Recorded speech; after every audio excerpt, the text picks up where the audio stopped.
What's up? This is Arizona Sports at Night. The voice you're hearing is from a human being named Kellan Olson. There's also a human being named Mitch Vareldzis who pushes all the buttons over there and also talks on the show with me. Hey, Mitch.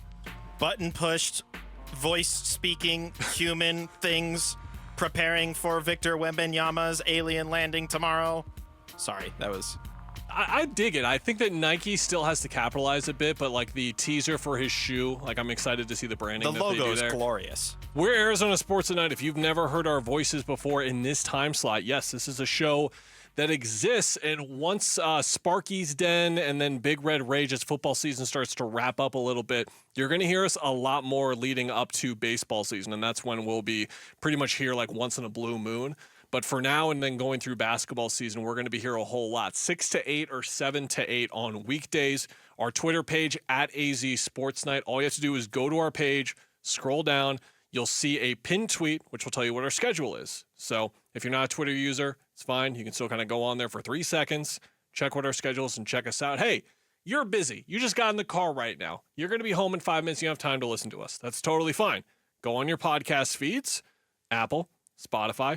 Look us up. We try to have conversations in a way that not stray away from everyday radio, but, hold up over time. So if you listen to us a couple of days later, we only have 2 shows. You listen to one on a Thursday, one on a Saturday. They should still hold up fairly well. And again, if you go to our Twitter feed, those links will be right there for you to listen to us. That's what we're here for, is to give you something that'll last a little while. Because, we don't get a ton of opportunities to talk about everything going on in Arizona sports, but stuff that we figure will at least last a little bit so you can get most out of it if you're listening a few days later. That's the goal. That's the end game. That's what we want. I have a feeling this conversation will last even if you listen to it 3 weeks from now. That's as far as my declaration will go on this point. Sports are weird, Mitch. They're weird because we've been talking about this Arizona State football team and all the unexpectedness that is around them. And if we would have gone into this Arizona Cardinals season and I would have given you a couple of guarantees. One is that they would have had a top 10 offense. Now they're just about around there, but we all sat here and said the biggest thing that's going to hold them back is going to be their defense.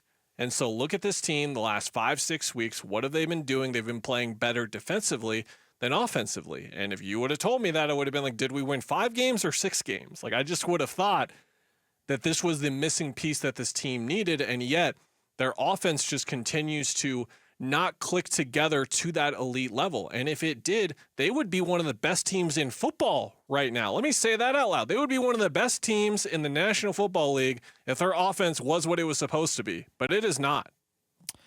I think what bothers me the most is, simply put, they've scored 1 touchdown out of this bye week. And that was after coming off of a 4-game win streak and 5 out of the 6 getting wins. And I don't know what happened between the 4-game winning streak and the 2 games that we've seen. Like, what happened during the bye week where all of a sudden the Cardinals have just become mediocre on offense or putting up all of this production, but it's not leading to any points? Like, why is this happening the way that it is? Do we point to offensive line play? And in spite of the fact of how well the offensive line has played throughout the year, is it that is the issue as to why there's not the offensive success? Is it Kyler playing well enough, and then when he makes a back-breaking mistake, it really, really sets the team back?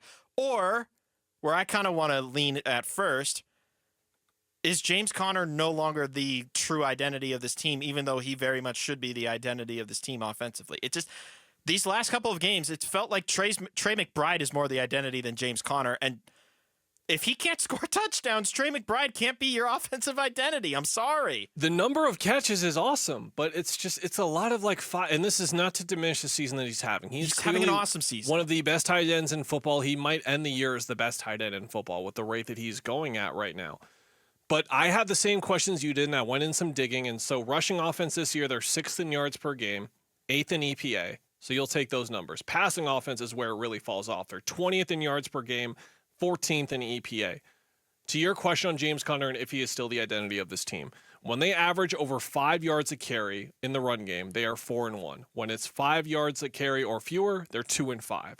So I still do believe that at least statistically it's telling us, but you watch these last couple of games and it's just not the team that I expected it to be offensively. No. And a lot of it goes to Kyler, and rightfully so. Like, this is a doing this show and talking about the Cardinals on a week-to-week basis for me for the first time, and for you in a different light, like you did it on Burns and Gambo in the role that you have on the show for sure, but like with this opportunity to say what you want to say, I'm exhausted by the week-to-week reactionary way in which we talk about the NFL.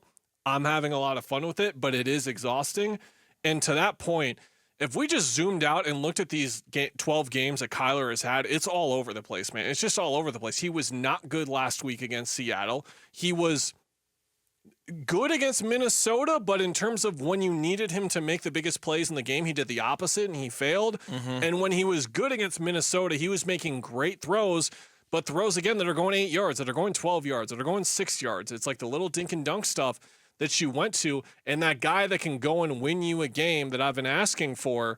This is why I keep asking for it, because it's only once every couple of games we see that guy. And look, is Kyler ultimately the far better version of what I've described as before, which is just a much more exotic version of a game manager? That's sort of the guy that I saw in this game, where if you put that guy with an elite defense, you're going to win 14 football games. But you do not have an elite defense. You have a good defense, and you still need to win through your offense, and that has to start with him. Apologies to me for getting the name of the caller who called in during Burns and Gambo today and brought up this name as a comp, and I'm curious your thoughts.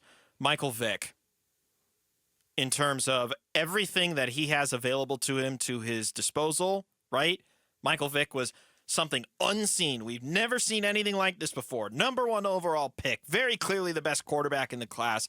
He goes out there and he has that historic finish against the Vikings where he runs for a touchdown in overtime. He's got this in his bag. He's got a great arm, et cetera, et cetera. Forget the off-the-field stuff, which is obviously terrible.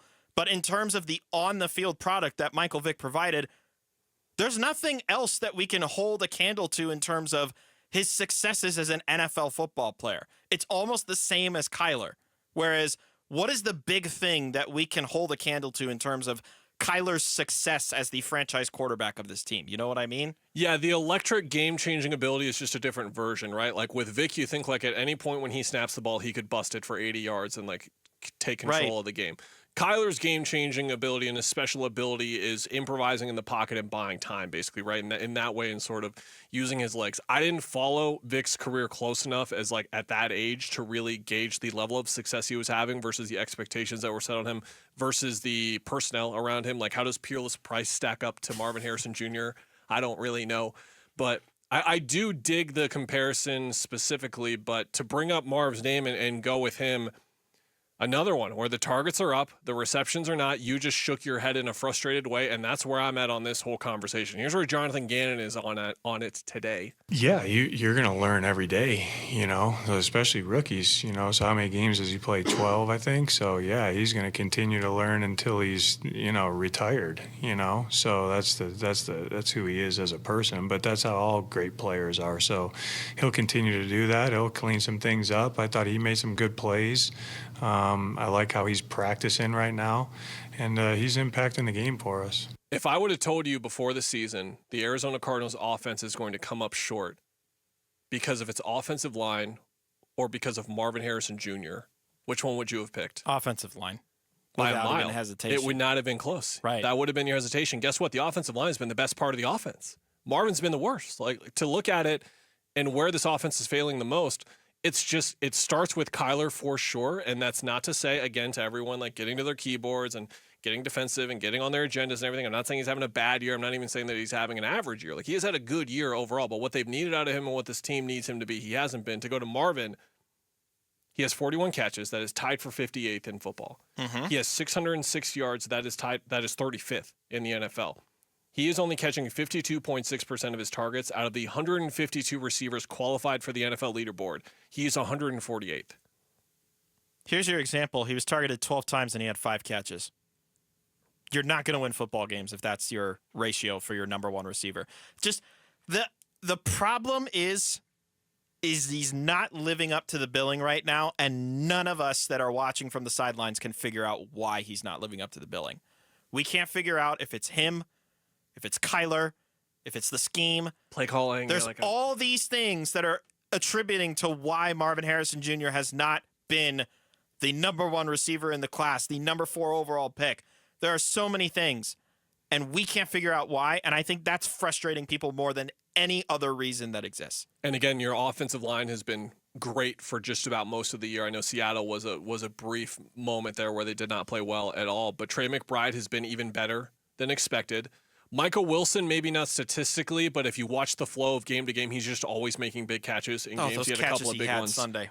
in Minnesota as well. It hasn't been the year we expected for Greg Dortch, but again, if I would have told you get killer offensive line play, you get a killer Trey McBride season, and you are more or less winning when you pound the rock, it's like, okay, like did this team win 11 games or did it win 14 games? And instead, because of the inconsistency and how it's happening across games, we're staring at this team that right now is just average. I'm not saying that this was their plan when they opened the gates of the offense, but the first 3 passes were to Tip Ryman, Trey McBride, and Elijah Higgins. I think that should tell you everything you need to know about how the offense was going to perform that Sunday. And yet we overlooked it because, funny, Tip Ryman got a catch. Yay, they're throwing to tight ends on National Tight End Day. Is that the made-up holiday day we're picking for this now? No? Okay, that was just... It wasn't that was day, just yesterday. unfortunately. Okay.